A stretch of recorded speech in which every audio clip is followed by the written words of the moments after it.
Otvorme si slovo a budeme čítať z Evanjeliu podľa Matúša, 1. kapitoly.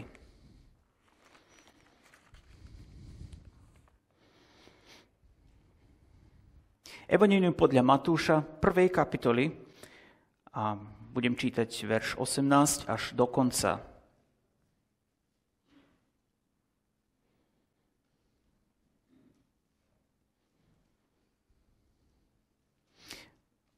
Sirátkovci, dobré ráno a pozdravujem. Takto hovorí slovo. Ježiš Kristus narodil sa takto. Jeho matka Mária bola zasnúbená s Jozefom a prv, ako sa zišli, ukázalo sa, že bola v požehnanom stave z Ducha Svätého. Jej muž Jozef bol spravodlivý. Nechcel ju vystaviť hanbe, ale chcel ju tajne prepustiť. Keď premýšľal o tom, aj hľa zjavil sa mu vo sne anjel Pánov a povedal: Jozef, syn Dávidov, neboj sa prijať Máriu za svoju ženu, lebo čo sa v nej počalo, je z Ducha Svätého. Porodí syna a dáš mu meno Ježiš, lebo on vyslobodí svoj ľud z hriechov. A toto všetko sa stalo, aby sa naplnilo, čo Pán riekol ústami proroka. Aj hľa Pána počne a porodí syna a dajú mu meno Emanuel. To v preklade znamená Boh s nami. Keď sa Jozef prebudil zo sna, urobil, ako mu prikázal anjel Pánov, prijal svoju ženu, neobcoval s ňou, kým neporodila syna a dal mu meno Ježiš. Matúš veľmi skrátka prináša príbeh o narodení. Lukáš dodáva ešte mnohé veci iné. Ani Lukáš, ani Matúš nepíšu jeden proti druhému, ale len doplňajú veci. Na Vianoce sa stávajú veci, ktoré sa tešíme, na ktoré plánujeme celý rok. A jedna z týchto vecí je obdarovanie sa, prinášanie radosti jeden druhému. Čo je veľmi krásne. Veľmi krásne. Z tohto oddielu, ktorý sme tu videli, Matúš zdôrazňuje to, aby sa vyplnili proroctvá. Jeho cieľ je ukázať Židom, že narodil sa židovský kráľ, a to podľa proroctiev Starého zákona. Jeho cieľ bolo ukázať, že to, čo je zapísané v Starom zákone, je pravda, skutočnosť. A teraz sa vlastne všetky tieto veci stávajú. Lebo toto všetko sa stalo, aby sa naplnilo, čo Pán riekol ústami prorokov. My sme vo veľkej privilégii dnes v 20. 21. storočí, že vieme to všetko sa pozerať späť očami a vidieť, že ako sa to stalo v minulosti. Pre tých, ktorí boli v tom momente žijúci, tak bolo to také ťažké že oceniť, že či je to, alebo ešte niečo iné sa má čakať. A tak Jánovi učeníci boli poslaní so správou, keď ich Ján posiela: povedz nám, si to ty, Mesiáš, alebo máme iného čakať? Keď človek vidí to len pred sebou, tak si to nevie celkom zvážiť, či je to tak. Ale takto, keď máme dejný odstup, tak my vidíme mnohé iné veci. Hľa Pána počne, porodí a dáš mu meno. Izaiáš hovorí ešte viacej, a keď Matúš hovorí o tých prorockých výpovediach, tak najkrajšia prorocká výpoveď, ktorú potom aj Matúš potvrďuje ďalej, je zapísaná presne to, čo je, aj on tu hovorí, je to citát z Izaiáša 9. kapitoly, verše 5 a 6. Lebo dieťa sa nám narodilo, syn nám je daný. Na jeho pleciach spočinie kniežatstva a jeho meno bude predivný radca, mocný Boh, otec večnosti, knieža pokoja. Veľká bude jeho vláda a nebude konca pokoju na tróne Dávidovom a v jeho kráľovstve, lebo ho upevní právom a spravodlivosťou odteraz až na veky. Horlivosť Hospodina mocností to urobí. Boh dal. Všetky preklady tu používajú jedno to isté slovo. Boh dal. Dieťa sa nám narodilo a syn nám je daný. Mnohí to vidia ako dar. Dar nič nie je také, čo sa môže kúpiť. Dar je dar. V konkrétnom slova zmysle dar znamená obdarenie, prinesenie radosti. Je to dar. Každý sme niečo dostali za Vianoce, my tiež po obede očakávame taký moment, keď sa stretneme a tak si potom otvoríme dary, čo sme si kúpili jeden druhému. A tak sme sa snažili kúpiť niečo, aby sme obradovali toho iného. Niečo pekné, praktické, aby to bolo použiteľné. Najväčší dar, to, čo Boh dal, vidíme, že sa našiel v tomto samom Pánovi, Božom synovi a bol daný. Izajášovi Pán Boh povedal, idem vám dať dar, ktorý bude na dlhé časy, na veky. Každý dar, ktorý dostaneme, tak si pamätáme, ktorý nám je taký cenný. Mnohé sa pri používaní jednoducho strovia, vyndiu, jednoducho nie sú použiteľné. Ale toto, čo Boh dal, vidíme, že to bolo sľúbené dávno. Toto nebolo od včera, že teraz si rozmyslel, chcem, aby mali dobrú náladu, idem im dať. Ale tento Boží syn, tvorca pokoja, spasiteľ, bol sľúbený ešte vtedy, keď človek padol do hriechu. Vtedy, keď sa stal problém. Boh povedal, si zrešil, ale ja dám aj vyslobodenie. Dám cestu von z tohto. Pozrime sa o tomto Božom dare. Pozrime sa, aký toto bol dar. Prvú vec, ktorú vidíme, že bol to jedinečný dar. Nebol to dar, ktorý sa dal niekde v rade kúpiť v obchode, že 15 si to mohli kúpiť a každý to odniesol domov a obdaril. Nie, tento dar bol jedinečný. Boh povedal, že dáva svojho syna. Dieťa sa nám narodilo, syn nám je daný. Veľmi na súčasných Vianociach sa zdôrazňuje toto dieťa, ale my tú podstatu vidíme v synovi. Syn nám je daný. Boh je daný. Do ceste spasenia prišiel Boh. Nikto takýto dar ešte nedaroval a nikto nemôže. Boh to nevykonal, pretože chcel sa zbaviť svojho syna. Boh to vykonal, pretože miloval človeka a jediný spôsob spasenia bolo, že sám Boh vstúpi do teraz problému, ktorý sa tu našiel. Boh toto urobil, pretože miluje človeka, ktorý bol stratený pre večnosť. V takom stave, aký je, bol stratený. Jediný zásah bolo, aby sám Boh vošiel do situácií a vykonal cestu spasenia. Písmo hovorí, toto dieťa bude plné múdrosti, sily a spravodlivosti. Kráľov Dávidov syn Šalamún bol pekný príklad. Čítame o Šalamúnovi, že mal mnohé vlastnosti z tohoto. Bol múdry. A hovorí sa o Šalamúnovej múdrosti, že ju nebolo vidieť a počuť naďaleko. Zďaleka prichádzali počuť múdre výpovede Šalamúnove. Ale odpadol od Boha. Táto múdrosť, ktorú mu Boh dal, vidíme, že mu neposlúžila na to, aby zadržal svoju blízkosť s Pánom Bohom. Ale pre rôzne dôvody on jednoducho zablúdil v nasledovaní Pána Boha a odišiel od Boha. Odišiel ako aj ostatní králi po ňom. A Boh v tomto proroctve sľúbil jedného dokonale múdreho, silného a spravodlivého kráľa. Keď proroctvo hovorí o ňom, nehovorí iba jeho meno, ale v menách opisuje jeho vlastnosti. Mená sa zvyčajne používajú na identifikáciu. Súčasné mená vieme použiť, aby sme identifikovali každú osobu. Ale mená, ktoré tu nachádzame, ešte viacej hovoria. Nielen, že identifikujú, ale dávajú vlastnosti, aký bude. V týchto vlastnostiach my vidíme už Ježiš 12-ročný chráme, vidíme jeho múdrosť, vidíme šikovnosť, vidíme všetky tieto vlastnosti, ktoré sa boli písané u Izajáša, už 12-ročnom sa v plnom slova zmysle zjavujú. 12-ročný chráme diskutuje s kňazmi, títo žasnú, skadiaľ ty to vieš? Skadiaľ ty vieš tieto veci?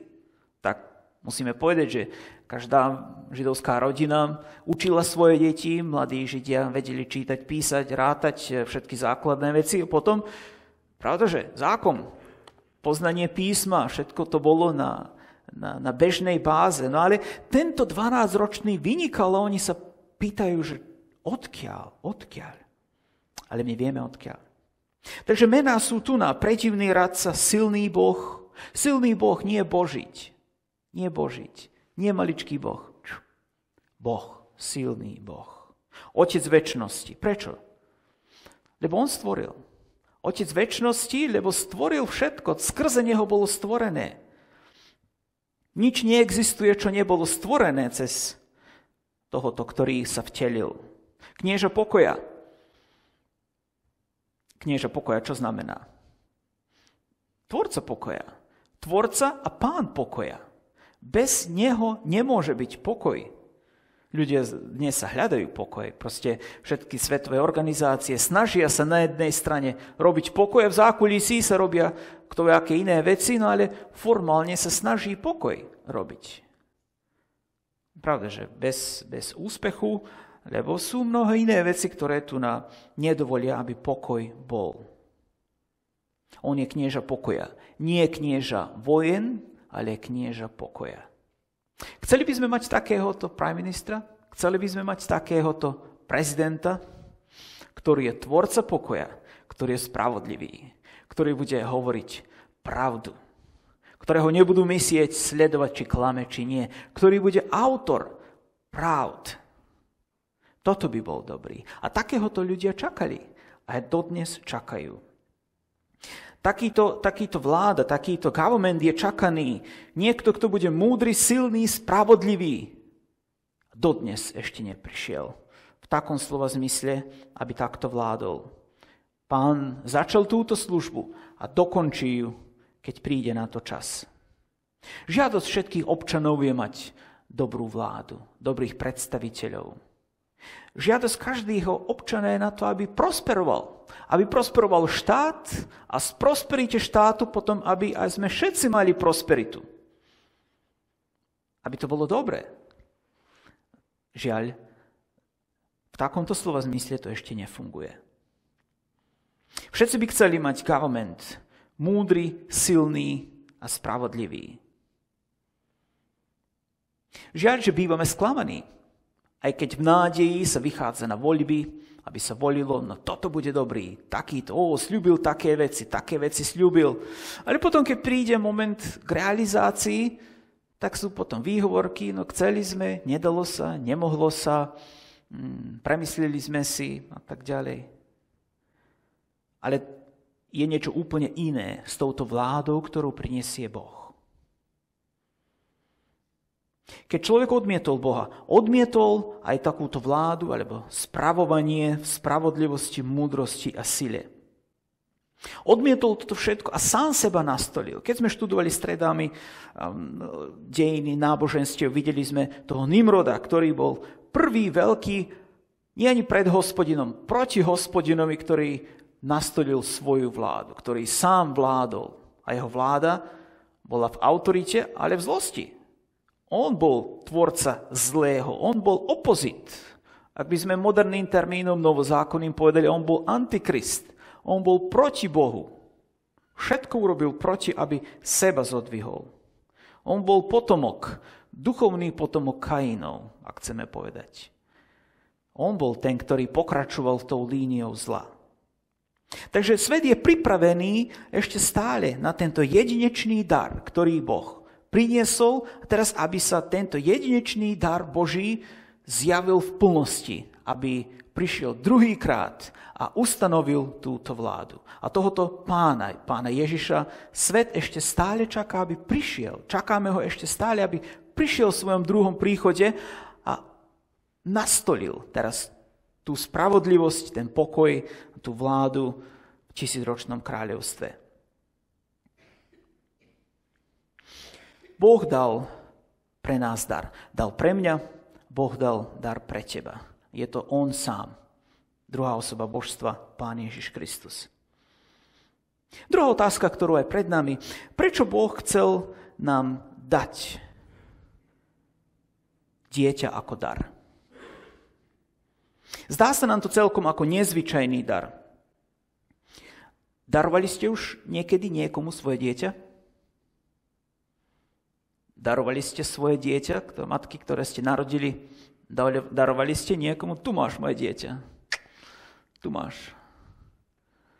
Chcem ti dať niečo najcennejšie. Tu máš moje dieťa. To sa nerobí. Nikto to nerobí. Ani jeden bežný, normálny človek to neurobí. Chceme tým povedať, že Boh je nenormálny? Že Boh urobil niečo bežne, čo sa nerobieva? Nikto nikomu nedal dieťa. Dieťa sa nedáva. A Boh nedal dieťa len preto, že bolo navyše, pretože nechcel, nepotrebujem, tu máš. Ale za týmto stojí jeden úplne hlboký koncept. Boh stelesnil dokonalé spasenie v podobe dieťaťa. Stelesnil v tomto človekovi, ktorý sa narodil. Keď povieme dieťa, tak nechceme povedať, že toto dieťa je dieťaťom 2000 rokov už, ako v mnohých kostoloch ešte to dieťa stále je v jasličkách, ešte stále potrebuje opatieru, ešte stále potrebuje človeka, ktorý sa bude zaoberať s ním a tak ďalej. Ďaleko od toho. Boh poslal dokonalé spasenie tým, že sa narodil. Narodil sa dieťa. Syn bol daný a dieťa sa narodilo. Na biblickej hodine stredámi, minulých niekoľko biblických hodín, sme hovorili o dôležitosti narodenia sa Mesiáša. Prečo sa nestalo len také momentálne vtelenie? A vidíme v dejinách biblických, že na niekoľkých miestach Boh fyzicky zostúpil a komunikoval s ľuďmi. Tak veríme, že Abraham, keď prijal tú návštevu, prišli anjeli a veríme, že tam bola stelesnená druhá osoba božstva, Pána Ježiša Krista, Teofánia, ako sa nazýva, a že Hospodin fyzicky sa predstavil Abrahamu a Abraham s ním rozprával. Máme dojem, že bolo to telo. My nevieme aké, nevieme to nič vytestovať, nevieme na aký spôsob, úplne sú tieto nám veci zahalené, ale jedno je isté, že v niekoľkých momentoch Boh fyzicky zostúpil a komunikoval s človekom. Anjeli tiež. Ale na niekoľkých miestach my vidíme, že aj démoni zostúpili a zobrali fyzické telo a komunikovali s človekom.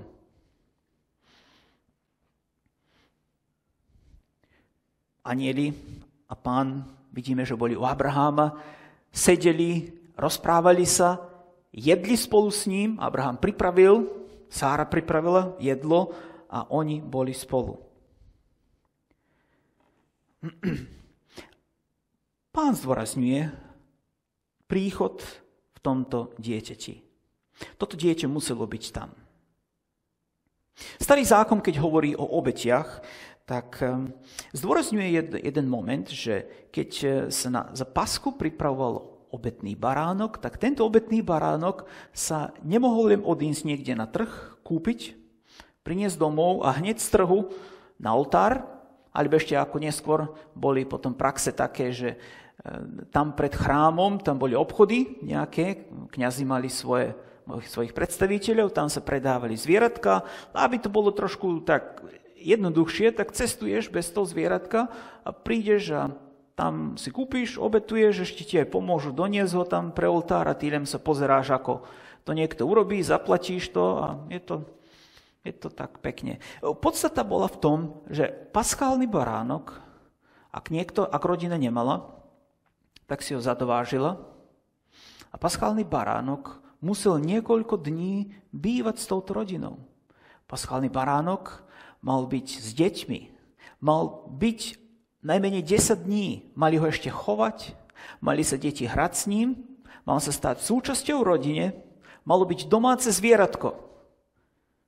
A potom, keď prišiel čas, tento paschálny baránok bol zabitý a celá rodina pocítila boľasť, pocítila smútok.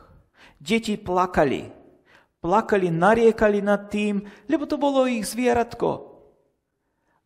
A predstavte si, ako rok za rokom oni pozerali, ako tečie krv. Ako tečie krv každý rok.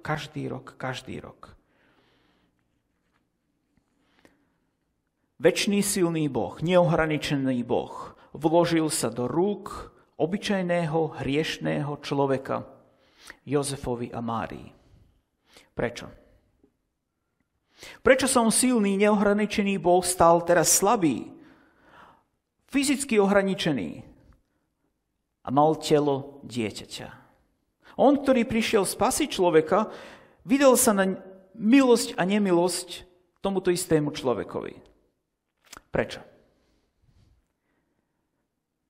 Najprv preto, že to bol jeho sľúbený dar, Boží dar. Bolo to nezaslúžené, sľúbené, prorokmi povedané. Bolo to povedané ešte našim rodičom, našim prarodičom, ktorí zhrešili, odpadli od Pána. A čítame to v prvej knihe Mojžišovej 3. kapitoli 15. verši. A toto je slovo, ktoré povedal Pán hadovi, Satanovi. Položím nepriateľstvo medzi teba a ženu, medzi tvoje potomstvo a jej potomstvo. Ono ti rozmliaždí hlavu a ty mu schmatneš petu. Boh to povedal, že takto urobí, takto spraví. Eva si myslela, že tento sľub je už vlastne vyplnený v narodenom Kainovi, lebo povedal v 1. knihy Mojžišovej 4. kapitoli 1. verš. Dostala som muža od Hospodina. Niektorí tu nám chcú prečítať, že Kain, alebo podľa roháčka tu je ešte taký trošku taká verzia, ktorú chce zmýliť. Nadobudla som muža s Hospodinom. A tu niektorí teraz chcú vidieť alebo prečítať, že Kain nebol Adamov potomok, ale bol Boží potomok. Izajáš pokračuje v tejto myšlienke. Dieťa sa nám narodilo, syn nám je daný. Tento výrok nie iba vypočituje faktá, ale aj vysvetľuje, že človek a Boh je teraz v jednej osobe. Nie je toto ani poločlovek a poloboh, ako to nachádzame v gréckej mytológii. Znovu sa vrátim na našu návštevu do Izraela a tam sme sa znovu stretli s niektorými názormi, ktoré sme si mysleli, že sú už len dejinami, ale tu bolo zdôraznené, keď tak bolo trošku negatívne hovorené o našej viere kresťanskej, že kresťania veria ako grécka mytológia. Polo bohovia, polo ľudia. Viete, že grécka mytológia má takých niekoľko osôb, pre ktoré sa verí, že to sú polo bohovia, polo ľudia. Medzi tým pýtame sa, či je Pán Ježiš, či je polo boh a polo človek. Je polo boh, polo človek? Je súčasťou ako grécka mytológia, čo hovorí? My chceme povedať, že on nie je Božiť, že nie je malý Boh, ale chceme povedať, že nie je ani poločlovek a nie je ani poloboh, nechýba mu nič z ľudskosti a nechýba mu nič ani z božskosti, ale je 100% Boh a je 100% človek. Je Boh. A tým, že je dieťa, neznamená, že je slabý.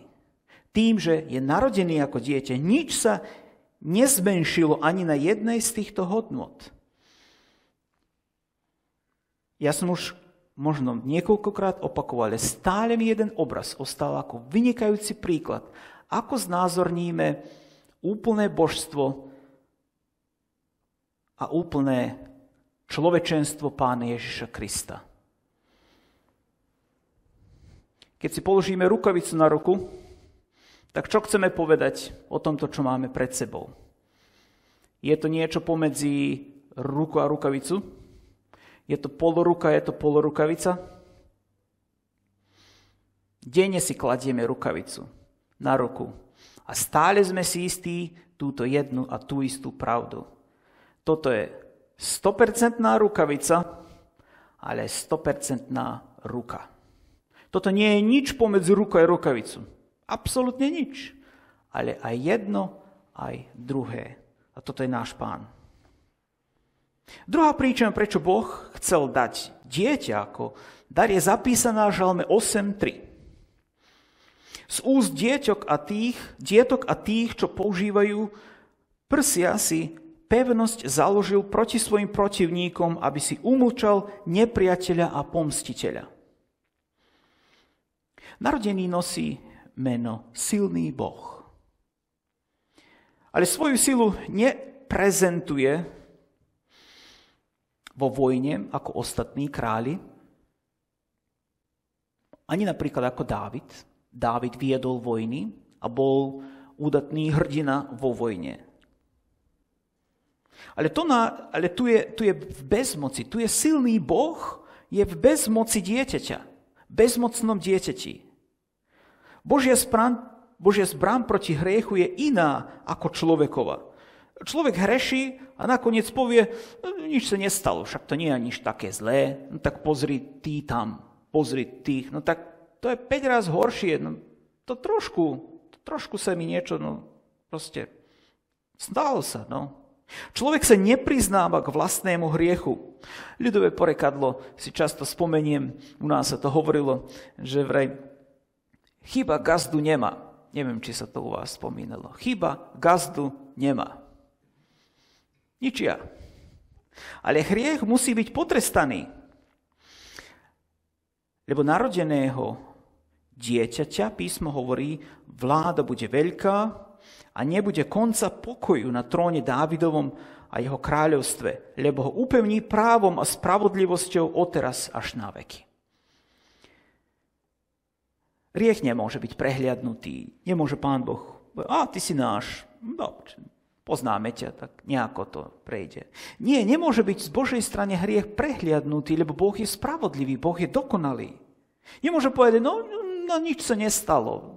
Tak trošku, ale v podstate nie je to tak zle. Boh nefunguje takto. Alebo si svätý, alebo si hriešný. Hriech nemôže byť prehliadnutý, ale musí byť potrestaný na tele. Nemôže byť potrestaný na anjelovi. Nemohol anjel zomrieť. Nemohol anjel byť obetovaný pre hriechy. Nemohlo ani zviera dokonale očistiť.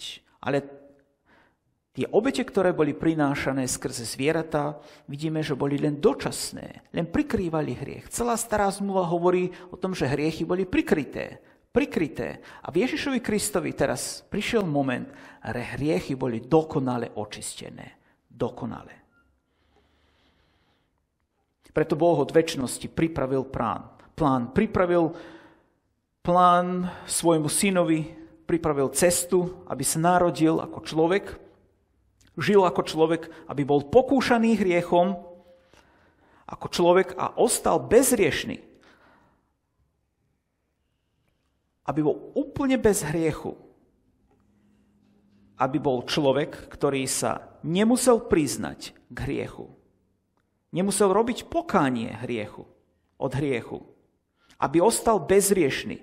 A tak hriech, ku ktorému sa človek iný nechce priznať, aby zobral na seba, vyniesol na kríž a on bol ten obetný baránok. Dokonalý, čistý, jediný. Pavol to definoval v liste Rímskym 8. kapitoli 3. verši takto. Lebo to, čo nebolo možné zákonu, nakoľko bol mdlý pre telo, to vykonal Boh, keď v podobe hriešného tela a pre hriech poslal svojho syna a hriech v tele odsúdil. Posledný moment. Izajáš hovorí, že toto dieťa bude, keď sa narodí, ono príde s konkrétnou príčinou. Čo je tá príčina? Pre ktorú príčinu ono malo byť narodené, toto dieťa? Sám Izajáš aj odpovedá na túto otázku, keď hovorí, prišiel, aby založil vládu. Government. Ježiš hovorí, keď bol spytovaný pred Pilátom a povedal, že moje kráľovstvo nie je z tohto sveta. Jeho kráľovstvo nebolo také, ako si Pilát predstavoval. Izajáš ďalej hovorí, lebo dieťa sa nám narodilo, syn nám je daný a na jeho pleciach spočinie kniežatstvo. Na pleci tohoto dieťaťa spočinie kniežatstvo, vláda. Prečo na pleci? Niektorí z vás ste boli vojaci, chlapi, a viete, že vojaci nosia, aj oficieri, svoje hodnosti na pleciach. Podľa toho, aká hodnosť tu na pleci je, vyznačenie, tak podľa toho vie sa, aký je rang toho dôstojníka. Ja som bol tiež aký nejaký poddôstojník, mal som určitú hodnosť vojenskú. Tam sa bude poznať. Pravda, že biblické výrazy sú o mnoho jasnejšie. Paža, Božia paža sa zdôrazňuje v Starom zákone ako spôsob vládnutia Pána Boha. V starožidovskom kontexte táto paža znamenala moc, znamenala autoritu, v ktorej sa nosí. A Boh teraz spojil vládu a mier. Hodnota a mier. Dnes sa mier hlavne robí vojnou. Ak chce sa niekde ustanoviť mier, tak ľudia silnejšie vlády idú, urobia veľkú vojnu a potom pod zbraňou povedia, a teraz bude mier. Ale pravda, že podpíšeme dohodu pre mier. Aby bol mier, musíte urobiť toto, aj to a potom bude mier. A tí iní povedia, no my to podpisujeme, tieto podmienky, lebo nevládzeme sa s vami, tak budeme žiť v mieri až potiaľ, kým nebudeme silnejší ako vy. Boh začína inak. On urobí mier, a to bez vojne. Nebude konca pokoju. Vieme si to zamyslieť? Nebude konca pokoju. Dnes sa celý svet a celý priemysel točí okolo vojne. Najväčší profit je zbrane a všetko, čo sa týka ohľadne vojen. Svet aj sa snaží tvoriť nejako pokoj, ale v zákulisí cieľ je urobiť vojnu. Lebo tam sa profituje. Ale Boh je tvorca pokoja. On s narodeným Ježišom zakladá teraz kráľovstvo pokoja. Kráľovstvo práva a kráľovstvo spravodlivosti. Dejiny píšu o niekoľkých kráľovstiev, ktoré trvali dlhý čas. Trvali až 1000 rokov. Čítame o egyptských kráľoch, faraónoch, ktorí dlho trvali, ale neboli to pokojné roky. To boli roky vojen. Čítame o Ríme. Rím vládol veľmi dlho. Neviem, či bolo 1000 rokov, nebolo, ale dlho. A všetko to bolo poznačené vojnami.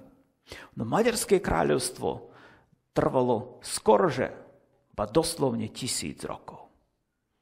1000 rokov Maďari mali veľké kráľovstvo. Vládli v celej strednej Európe.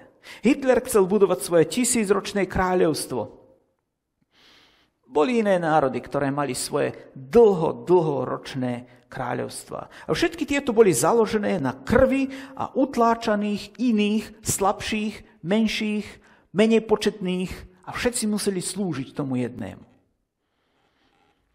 Nebolo tam pokoja. Bolo len dominácii. A dominácia nie je pokoj.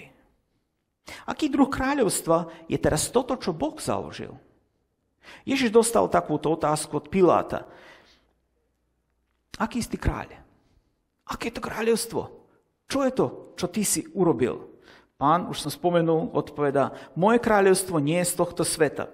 Keby moje kráľovstvo bolo z tohto sveta, moji služobníci bili by sa za mňa, aby som nebol vydaný Židom. Moje kráľovstvo nie je odtiaľto.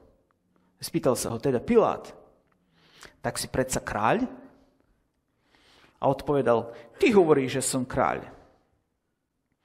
Ja som sa na to narodil a na to som prišiel na svet, aby som vydal svedectvo o pravde.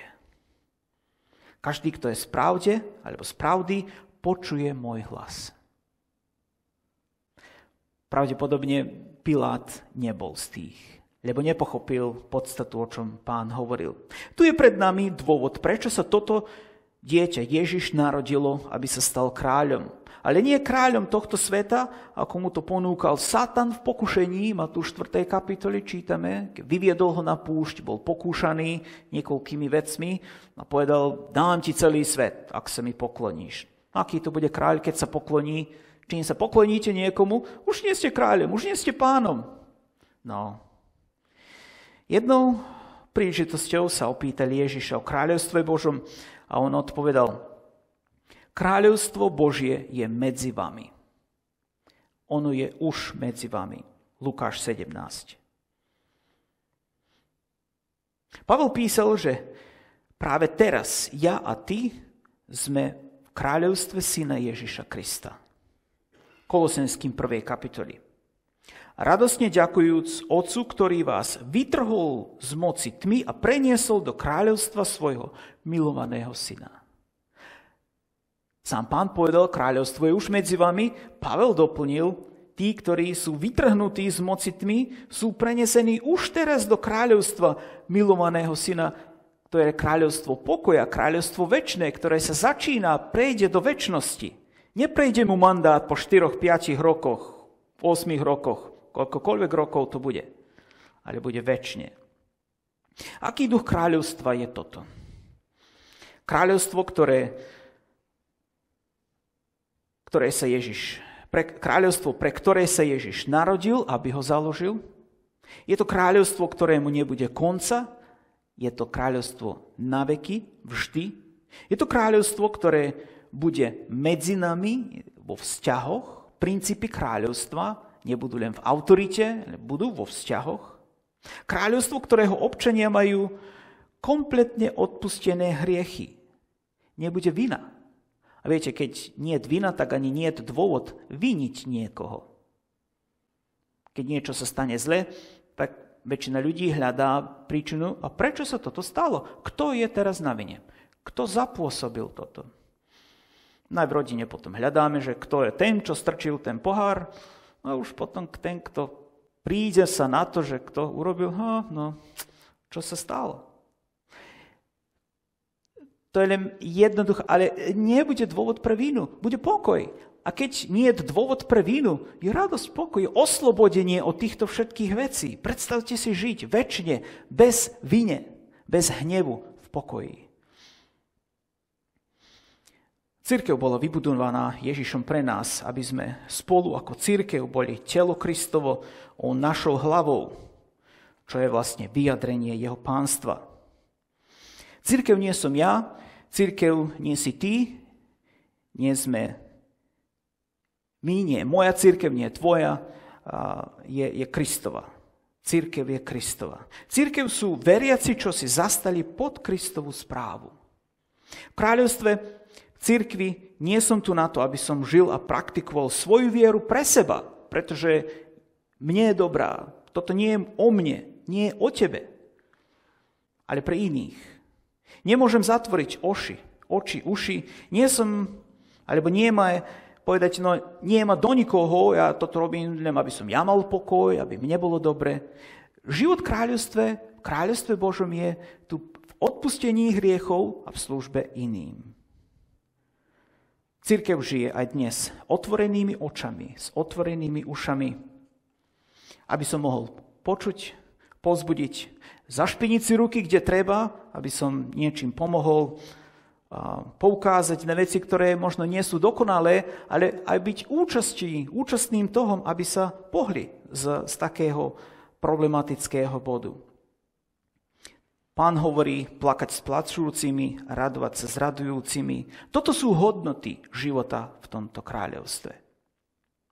Na záver niekoľko myšlienok. Vianoce sú o mnoho viacej ako vianočná scéna, ktorú máme dnes. Vianoce je taký čas očakávania, stretnutia rodiny, to sú všetko pekné, dobré hodnoty. Videli sme tento dar, ktorý Boh dal, aby vstúpil do dejín človečenstva. A tento dar znamenal radosť vtedy a pokoj vláda Kristova odtedy a na večnosť. Človek môže prijať tento dar, môže odmietnúť a nie sú iné možnosti. Nie sú iné možnosti ani kúpenie, zaslúženie, odpredanie. Len jedno. Príjmeš alebo odmietneš. A v tomto dare Boh vyriešil človekov problém. Hriech. Hriech je najväčší človekov problém. Náš problém, my si myslíme, že máme mnoho problémov. Mám taký problém, bolí ma noha, bolí ma hlava, mám problém na robote, mám problém tam, mám problém v záhrade, mám problém s vodou, mám problém s tým, ja neviem, kde všetko máme problémy, ale v podstate je len jediný problém. A ten vyriešil Boh. Je to hriech. Hriech. Hriechy sú odpustené v Kristovi raz navždy. Cesta do večnosti s Bohom sa začala s týmto darom. Ježišom, narodeným dieťaťom, synom Božím Ježišom. Na Vianoce sa začalo a na kríži sa skončili. Ja a ty nie sme pozvaní vytvoriť si svoju vlastnú cestu do neba. Nie sme pozvaní vytvoriť si svoj nový koncept, ako budeme to uplatňovať. Lebo Pán už všetko dal, už všetko pripravil. Šťastní sú tí, kto toto vykonali. Keď nie, dnes je príležitosť. Nech Pán požehná svoje slovo. Postaňme, ukončíme s modlitbou.